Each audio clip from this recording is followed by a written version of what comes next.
Salam Indonesia, salam Nusantara, salam Indonesia dari Sabang sampai Merauke, dari Miangas sampai Pulau Rote. Salam bagi bapak-bapak, ibu-ibu, saudara-saudari, opung, kakek, nenek, mbah, buyut, ya itu kakak, abang, adik, ya macam-macam lah ya, yang tidak bisa saya sebutkan satu persatu. Kiranya damai sejahtera daripada Tuhan Yesus Kristus menyertai hati dan pikiran kita. Puji Tuhan, pagi ini kita dapat kembali bertemu dan saya dapat menyapa Anda dari layar kaca melalui YouTube ini. Kiranya Tuhan Yesus tetap memberikan kekuatan kesehatan bagi tubuh kita dalam kita beraktivitas. Tadi pagi mungkin kita sudah menyampaikan doa-doa kita kepada Tuhan, sudah memiliki pergumulan tersendiri, dan kiranya apa yang menjadi pergumulan Anda, apa yang menjadi doa-doa Anda, Tuhan Yesus menjawab. Puji nama Tuhan. Pagi ini saya akan berdoa 3 hal yang harus diketahui oleh orang percaya. Ya, bahwa dialah penolong yang sejati. Ya, jadi tema kita adalah Tuhan Yesus, penolong yang sejati. Jadi untuk kita mengetahui bahwa Tuhan Yesus adalah penolong yang sejati, bahwa orang-orang percaya tidak hanya stagnan percaya lalu diam, ya. Dia harus terus bertumbuh dalam kasihnya kepada Tuhan. Dia harus bertumbuh terus imannya, pengharapannya, kasihnya kepada Tuhan dan kepada sesama. Sehingga orang percaya itu betul-betul mengetahui bahwa ketika dia mengalami sesuatu yang pelik, dia tahu kepada siapa dia lari. Dia tahu kepada siapa dia harus bermohon. Dia tahu kepada siapa dia berharap. Dia tahu bahwa Yesus itu dapat diandalkan dalam menolong kehidupannya. Nah, saya akan membuka di dalam Ibrani 4 ayat 14 sampai dengan ayat yang ke-16. Demikian bunyi firman Allah. Saya sudah pernah membawa ini mengenai Yesus bukan imam abal-abal, ya, bukan imam besar kaleng-kaleng, tapi dia imam besar yang luar biasa bagi kita. Nah, nanti kalau Anda ingin melihat imam besar, bukan imam besar abal-abal atau imam besar kaleng-kaleng, Anda bisa melihat YouTube saya. Di YouTube saya Joner Simon Simanjuntak Official. Nanti akan Anda menemukan khotbah-khotbah saya dan kegiatan saya serta Alkitab menjawab. Oke. Di sini dikatakan, karena kita sekarang mempunyai imam besar agung yang telah melintasi semua langit, yaitu Yesus anak Allah. Baiklah kita teguh berpegang pada pengakuan iman kita. Sebab imam besar yang kita punya bukanlah imam besar yang tidak dapat turut merasakan kelemahan kita. Sebaliknya sama dengan kita, ia telah dicobai, hanya tidak berbuat dosa. Sebab itu marilah kita dengan penuh keberanian menghampiri tata kasih karunia, supaya kita menerima rahmat dan menemukan kasih karunia untuk mendapatkan pertolongan kita pada waktunya. Ya, jadi pertolongan kita pada waktunya. Jadi Yesus adalah penolong kita yang sejati.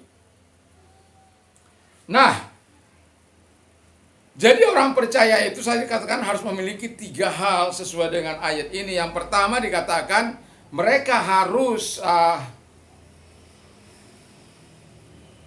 memegang pengakuan iman mereka.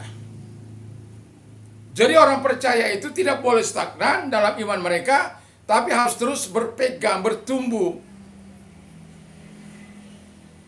di dalam kasih karunia Tuhan Yesus Kristus.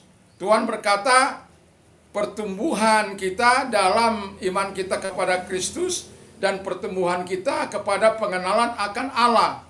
Sehingga kita dengan pertumbuhan iman kita dan pertumbuhan pengenalan kita akan Allah, kita semakin exciting, kita semakin antusias mengiring Tuhan, bukan hanya sekedar percaya, stop, dan tidak merasakan apa-apa. Dan hanya bergantung kepada pelayanan hamba-hamba Tuhan. Tetapi ketika kita terus bertumbuh dalam pengakuan iman kita, kita akan bisa menjadi penolong bagi orang lain.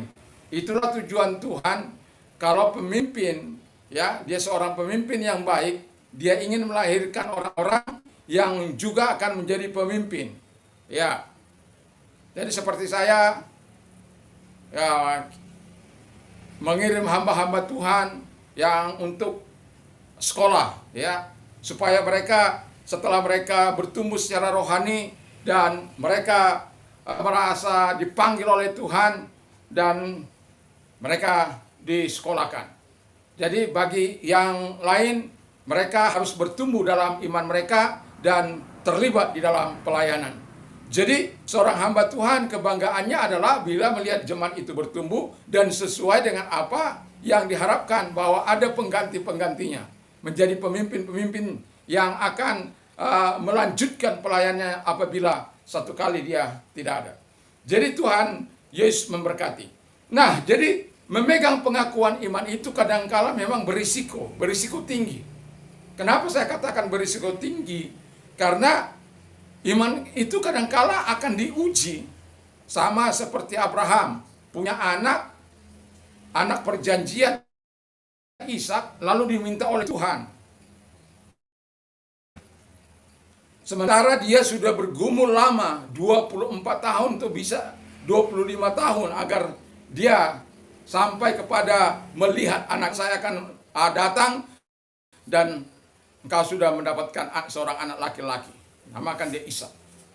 Nah, jadi ketika Tuhan meminta itu, saya yakin dan percaya bahwa batin dari Abraham akan mengalami pergumulan yang begitu luar biasa. Saya yakin dia akan mengalami kesesakan. Loh, Tuhan ini sudah Tuhan berikan, saya sudah tunggu 25 tahun, dan Tuhan berikan. Setelah dia besar, Tuhan minta. Wah, ini namanya Tuhan bermain-main dengan iman. Dan sampai menunggu anak perjanjian ini, ya, sampai saya nggak teguh. Ketika istri saya menawarkan saya wanita budak itu, saya terima. Karena untuk mengharapkan anak perjanjian seolah-olah nggak mungkin lagi gitu. Tapi Tuhan begitu luar biasa, Tuhan terus memberikan itu bagi saya, dan engkau memberikan saya anak perjanjian ini. Tapi justru engkau minta lagi supaya aku persembahkan kepadamu. Tuhan yang bagaimana ini? Kira-kira begitulah pergumulan batin dari Abraham, ya. Tapi dia memegang pengakuan imannya bahwa Tuhan tidak akan mencelakakan dia. Dia berpegang teguh bahwa Allah itu Allah yang penuh rahmat dan belas kasihan. Dia berpegang pada janji Allah. Itu sebabnya dengan mantap dia membawa anaknya supaya dipersembahkan di Gunung Moria. Dan Anda tahu apa yang terjadi. Setelah dia mengikat anaknya lalu mau menyembelih anaknya, setelah menyusun untuk diberi kayu-kayu untuk mempersembahkan, Allah berkata, Abraham, aku tahu sekarang hatimu. Jadi dia memegang pada pengakuan imannya kepada Allah. Contoh kedua, ini seringkali saya katakan karena apa? Karena ayat ini sangat mempengaruhi hidup saya, atau kisah ini sangat mempengaruhi hidup saya, yaitu Sadrak, Mesak, Abednego. Jadi Sadrak, Mesak, Abednego itu adalah orang yang sangat luar biasa. Orang yang hebat. Kenapa saya katakan hebat? Mereka memiliki posisi yang tinggi, memiliki jabatan yang tinggi, tapi tidak kehilangan jati diri mereka sebagai anak-anak Allah, sebagai penyembah Allah Israel. Mereka tidak kehilangan itu. Mereka tetap berpegang teguh pada pengakuan iman mereka, hanya Allah saja yang patut disembah. Dan ketika mereka baru sekolah, bayangkan itu masih remaja-remaja itu. Remaja-remaja pilihan disekolahkan di Kasdim, mereka 10 kali lebih pintar dari orang Kasdim. Lalu ketika mereka dikasih makanan dari makanan raja, mereka katakan, oh jangan. Karena makanan raja itu sudah dipersembahkan kepada berhala-berhala. Jadi mereka menolak.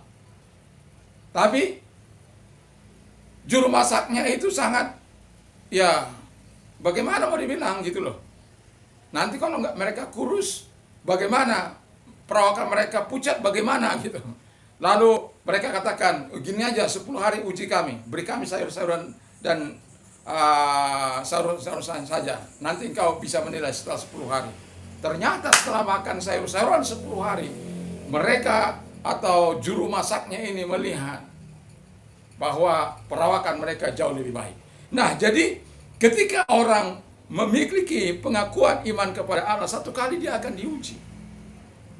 Sama ya, ketika mereka setelah mendapatkan posisi yang baik itu, lalu kemudian Daniel menerjemahkan mimpi dari raja.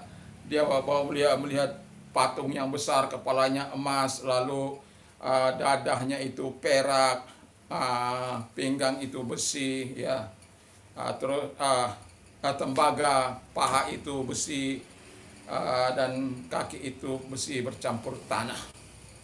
Dan diterangkan di situ bahwa kepala itu emas itu adalah raja. Maka dibuatlah patung emas raja yang besar, ya. Nah, lalu kemudian semua orang dipanggil di suatu tempat, supaya di satu tempat ya di mana ada patung itu. Jadi itu sangat luas. Jadi mereka adakan perayaan untuk mentabiskan ya, itu patung emas. Lalu ketika bunyi-bunyian cerecap, kecapi, seruling, apalah segala musik itu dibunyikan, semua orang harus sujud. Ternyata dari sekian manusia itu ada 3 orang, nggak tahu juga ini pengintai di siapa. Itu orang-orang yang selalu sirik dengan orangnya. Ada saja. Yang saya mau apa kan gitu, bagaimana mereka bisa melihat Daniel itu loh. Apakah orang-orang dekatnya, saya nggak tahu. Tapi ada saja orang yang sirik, ya. Jadi ketika apa, loh ini kok enggak sujud, sementara kami disuruh sujud, kami sujud. Ini pejabat tinggi malah nggak jadi teladan, nggak menjadi contoh, dilapor. Marah sekali itu Raja Nebukadnezar, dipanggil. Begini aja Nebukadnezar, saya berikan kesempatan bagimu. Jika engkau mendengarkan seruling, kecapi, cerecap, gambus dan lain sebagainya, musik-musikan ini, ya sujudlah menyembah kepadaku, kepada patungku itu. Lalu mereka menjawab, Sadrak, Mesak, Abednego menjawab, ketahuilah Tuhanku Raja, sekalipun Allah yang kami sembah itu tidak mampu menolong kami, ketahuilah kami tidak akan menyembah patung emas buatanku Raja. Wah, murkanya Raja, dia sangat marah. Kamu hidup itu karena kasih karunia saya. Kamu ada dalam posisi yang baik itu karena kebaikan saya, karena kemurahan hati saya, karena mercy saya, karena compassion saya kepadamu. Begini belas jawabanmu, begini caramu melayani rajamu. Lalu disuruh memanaskan dapur api 7 kali, Pak. Yang menaikkan mereka ke dapur api justru mati. Yang mereka yang ada di dapur api justru tenang-tenang, bahkan disertai seperti rupa dewa katanya. Tapi sama katakan itu bukan rupa dewa, tapi dari sisi dia memandang itu seperti rupa dewa. Saya yakin Tuhan yang menyertai mereka, Tuhan yang menolong mereka di dapur api itu. Karena iman yang mereka nyatakan, karena pengakuan iman yang mereka nyatakan. Ya, jadi kita bisa melihat bahwa Tuhan itu punya kekuatan untuk menolong umatnya yang memegang pada pengakuan iman mereka. Saya ingin membacakan satu ayat dari kisah itu, Daniel 3 itu. Ketika mereka telah mengaku raja melihat itu, dan kemudian mereka keluar dengan hidup-hidup. ada pesan yang disampaikan oleh raja. Saya senang dengan itu. Berkatalah Daniel 3 ayat yang ke-28. Berkatalah Nebukadnezar, terpujilah Allah Sadrak, Mesak dan Abednego. Ia telah mengutus malaikat-malaikatnya dan melepaskan hamba-hambanya yang telah menaruh percaya kepadanya dan melanggar titah raja, dan yang menyerahkan tubuh mereka karena mereka tidak mau memuja dan menyembah Allah dimanapun kecuali Allah mereka. Seperti saya katakan tadi, mereka memegang pengakuan iman mereka kepada Allah Israel. Sebab itu aku mengeluarkan perintah bahwa setiap orang dari bangsa, suku, bangsa atau bahasa manapun yang mengucapkan penghinaan terhadap Allah Sadrak, Mesak dan Abednego akan dipenggal-penggal dan rumahnya akan dirobohkan menjadi timbunan puing, karena tidak ada Allah lain yang melepaskan secara demikian itu. Allah lain itu di situ dibuat huruf kecil, ya. Ilah lain, ya. Jadi karena mereka bukan percaya kepada Allah Israel, yang percaya kepada Allah Israel itu cuma Sadrak, Mesak, Abednego dan Daniel dan orang Israel. Nah, jadi orang harus berpegang pada pengakuan iman mereka. Jadi kalau tidak, ya imannya stagnan. Iman yang stagnan tidak akan menghasilkan apa-apa. Justru akan membunuh karakternya, membunuh imannya, membunuh kehidupannya, membunuh kasihnya. Jadi jangan kita stagnan. Tapi mari kita bertumbuh terus kepada iman kita, sebagaimana yang dikatakan Allah, bertumbuh dalam iman dan pengenalan akan Tuhan. Lalu yang kedua itu kita harus percaya bahwa Tuhan turut merasakan kelemahan-kelemahan kita. Saya baca satu ayat, ya. Ini juga menjadi ayat kesenangan saya dan pasti sering Anda mendengarkan, ya. Dalam Mazmur 91, ya, ayat yang ke-15. Demikian bunyi firman Allah. Bila ia berseru kepadaku, aku akan menjawab. Aku akan menyertai dia dalam kesesakan. Ya. Aku akan meluputkannya dan memuliakannya. Itu kalau kita mengenal nama Allah, ya. Kalau kita mengenal nama Allah, lalu dia akan melindungi kita, lalu kita mengasihi dia, itulah janji firman Allah yang diberikan kepada kita. Bahwa kalau kita berdoa, dijawabnya. Kalau kita dalam kesesakan, dalam kelemahan-kelemahan kita, juga Tuhan akan menolong kita, bahkan menyertai kita. Supaya apa? Supaya kita itu bisa melewati masa-masa itu. Ya, tidak terjatuh dalam dosa. Tuhan kan katakan dia mengalami itu, kesesakan itu, kelemahan-kelemahan itu juga, tapi dia tidak sampai berbuat dosa. Manusia kalau sampai mengalami kesesakan final, ya, kadang-kala dia bisa berbuat sesuatu yang melanggar kehendak Allah. Ya. Makanya Tuhan katakan, aku menyertai engkau, aku berada bersama dengan engkau. Kalau engkau berdoa, aku akan menjawab. Kalau engkau meminta, maka aku akan memberinya. Engkau akan menerimanya. Kalau engkau mencari, maka kau akan mendapat. Kalau engkau mengetuk, maka pintu akan dibuka bagimu. Kan luar biasa. Jadi tetaplah kenali Allah kita. Tetaplah percaya kepada Yesus adalah penolong sejati kita, yang turut juga merasakan kelemahan-kelemahan kita. Supaya apa sih? Ya, supaya kita teguh iman kita bisa melihat pekerjaan Allah yang Tuhan lakukan di dalam kelemahan-kelemahan kita itu. Bahwa kita memang manusia yang lemah, manusia daging adanya, tapi kita bersama dengan Allah, kita menjadi manusia-manusia yang memiliki iman yang berkenan kepada Tuhan. Jadi, bahwa orang percaya itu ketika ingin menikmati pertolongan dari Tuhan Yesus, penolong yang sejati itu, dia harus memegang pengakuan imannya, dia harus percaya bahwa Tuhan turut merasakan apa yang dia alami, kelemahan-kelemahan yang dialami. Bukan hanya itu, supaya setiap kita melewati itu dalam kekuatan Tuhan, dan ingat bahwa Tuhan akan menolong kita, Tuhan akan menjauhkan kita, dan Tuhan akan menjawab sebagaimana yang kita minta kepada Tuhan. Yang ketiga adalah dikatakan bahwa ayat yang ketiga, demikian bunyi firman Allah yang ayat yang ke-16. Sebab itu marilah kita dengan penuh keberanian, ya. Jadi harus berani, ya. Harus berani menghampiri tata kasih karunia Allah. Kalau kita nggak berani menghampiri tata kasih karunia Allah, ada something wrong. Ada sesuatu. Mengapa ada ketakutan? Bukan karena takut akan Tuhan. Ada ketakutan dari dalam hati kita. Itu akibat dosa. Akibat dosa itu kita akan takut menghampiri tata kasih karunia. Karena justru ketika kita menghampiri tata kasih karunia itu, disitulah kebaikan Tuhan, kemurahan Tuhan, pertolongan Tuhan akan terjadi. Ketika kita berani berkata, Tuhan aku mengalami masalah ini, Tuhan aku mengalami kelemahan ini, Tuhan aku mengalami kesesakan ini, Tuhan aku mengalami tentang macam-macam yang aku alami. Satu contoh Tuhan, aku ya bagi mereka yang mendengarkan firman Allah ini yang sedang terikat kepada narkoba, Tuhan aku sedang mengalami keterikatan akan dosa, akan rokok, hantu ini, marijuana, ganja, drak dan lain sebagainya.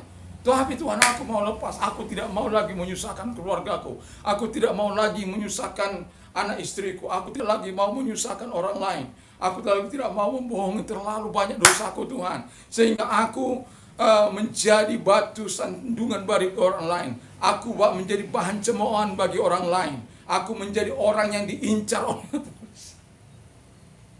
Nah, ketika engkau datang kepada Tuhan berkata, Tuhan, aku tidak mau lagi terikat kepada itu. Aku mau berubah Tuhan, aku mau bertobat, aku tidak mau lagi untuk melakukan ini.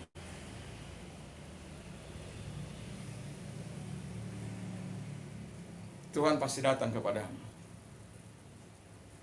Tuhan akan datang mengobati engkau.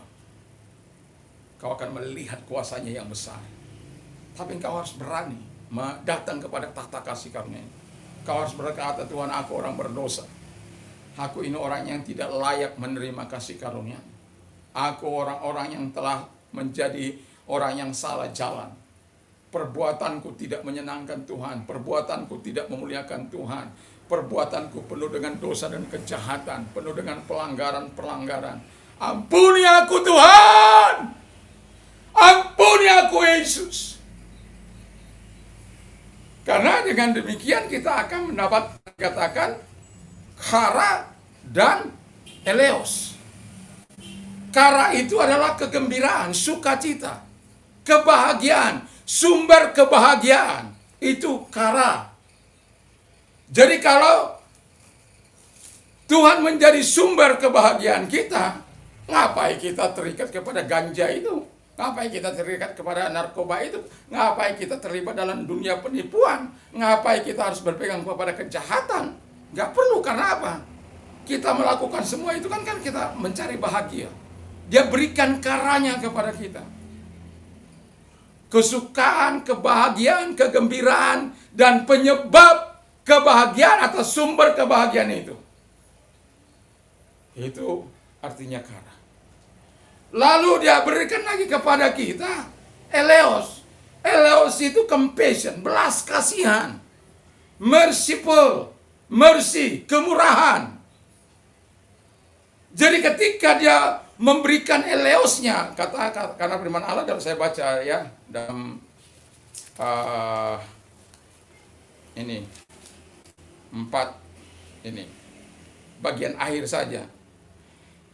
Ina labomen eleos kai karin, ya berasal dari kara, karin itu ya kara. Jadi di situ kita mendapatkannya, memperoleh. Kalau sudah kita bahagia, kita mau berdoa dengan sungguh-sungguh, itu nggak lagi susah, karena kita sudah mendapatkannya. Untuk mendapatkan merciful itu, belas kasihan Allah itu udah nggak sukar. Itu sebabnya dikatakan oleh firman Allah di ujungnya dikatakan Dikatakan dengan demikian, supaya kita menerima rahmat dan menemukan kasih karunia untuk mendapatkan pertolongan kita pada waktunya. Jadi memang kita tidak bisa, walaupun kita punya Tuhan yang maha dahsyat, maha luar biasa, lalu kita memaksa Tuhan, tidak bisa. Dia bekerja dengan caranya sendiri. Dia bekerja menurut kehendaknya. Dia tidak bisa kita kontrol. Kita harus bersabar menanti janji Allah. Kita harus betul-betul. Yang penting kita tetap berada dalam kegembiraan itu, tetap berada dalam karin itu, dalam karanya Allah itu. Kegembiraan, kesukacitaannya Allah, karena dia menjadi sumber kebahagiaan kita, dan tetap dalam eliosnya Allah, dalam belas kasihan Allah, dalam kemurahan Allah. It's enough. Lalu kita tinggal menunggu bahwa apa yang dijanjikan oleh bahwa Yesus adalah penolong yang sejati, Yesus Kristus adalah penolong yang sejati, kau akan rasakan dalam kehidupanmu. Kau akan nikmati segala pertolongannya, engkau akan nikmati segala kebaikannya. Ingat bahwa ketika engkau memiliki Yesus sebagai Tuhan dan Juru Selamatmu, kau juga punya kewajiban yang dimana engkau harus lakukan. Yang harus kau ketahui, bahwa engkau harus memegang pengakuan iman kepada Allah. Supaya Allah yang kau akui itu pada saat engkau membutuhkan pertolongan, dia datang. Engkau juga harus percaya bahwa Tuhan turut merasakan kelemahan-kelemahanmu. Bahwa ketika engkau mengalami itu, engkau datang kepada Allah, percayalah bahwa Tuhan mengeluarkan engkau dari kesesakan itu, dari kelemahan engkau yang engkau alami. Supaya apa? Supaya engkau memuliakan Dia. Dia akan melepaskan engkau dan Dia pula yang akan memuliakan engkau. Karena apa? Engkau terus berpegang teguh kepada kebenaran. Engkau terus berpegang teguh walaupun dalam keadaan kesesakan, dalam kelemahanmu yang begitu luar biasa. Ketika engkau dalam kesesakan yang mungkin persoalan, dalam kelemahan tubuh itu mengalami pergumulan yang sangat luar biasa, atau terikat pada satu dosa yang tidak bisa kau lepaskan, kau datang kepada Tuhan, dan Tuhan akan katakan, kau bisa lepas. Kau bisa. Karena aku bersama dengan engkau. Aku Tuhan yang melindungi engkau. Aku Tuhan yang berikan kekuatan kepadamu. Tinggal engkau percaya. Lalu yang selanjutnya katakan bahwa kita harus tahu bahwa kita harus berani menghampiri tata kasih karunia Allah itu. Supaya karanya Tuhan tidak lepas dari kita, atau kegembiraan, sukacita, sumber kebahagiaan itu lepas dari kita. Lalu eliosnya belas kasihan Allah, lalu kemudian kemurahan Allah ada tetap dalam kehidupan kita. Nah, kalau sudah ada belas kasihan Allah, kemurahan Allah, nah tinggal nunggu aja pertolongan tepat pada waktunya. Jadi pertolongan itu pasti datang, pertolongan itu pasti tiba bagi setiap orang yang berharap dan bersandar kepadanya. Tetapi sebagai orang percaya, jangan pernah melepaskan ketiga hal ini dari hidupmu. Tuhan Yesus memberkati. Mari kita tunduk kepala dan kita berdoa. Kami bersyukur, berterima kasih kepada Bapa yang baik, dalam nama Tuhan Yesus. Berkati firman-Mu, materaikan firman-Mu dalam setiap kehidupan kami. Yesus, kami adalah penolong kami yang sejati, dan kami yakin dan percaya itu.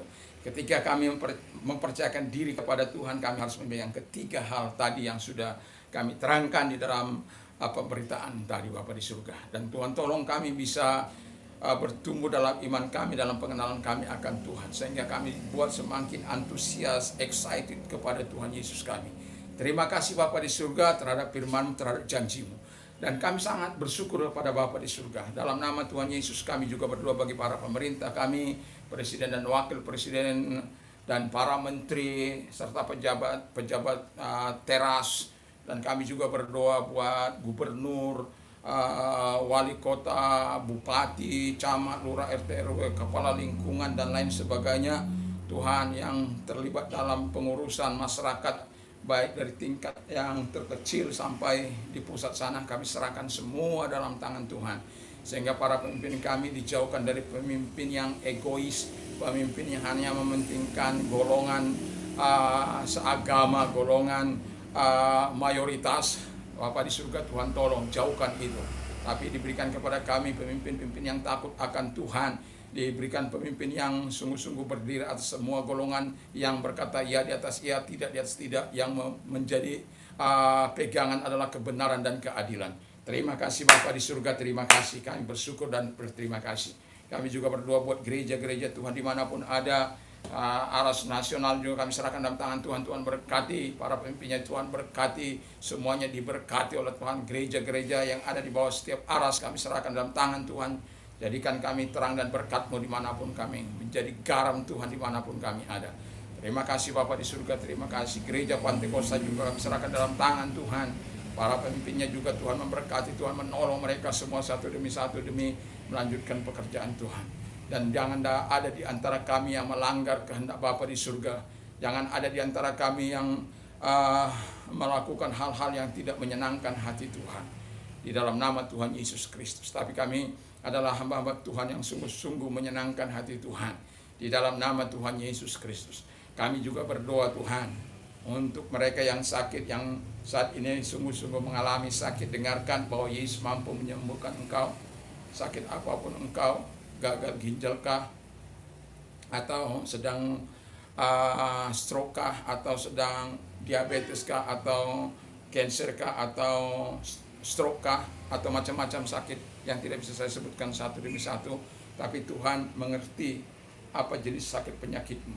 Dan ketika engkau percaya bahwa Tuhan sanggup menolong engkau, bahwa Tuhan sanggup menyembuhkan engkau, Dia akan datang. Karena Tuhan tidak mengenal jarak, ruang maupun waktu.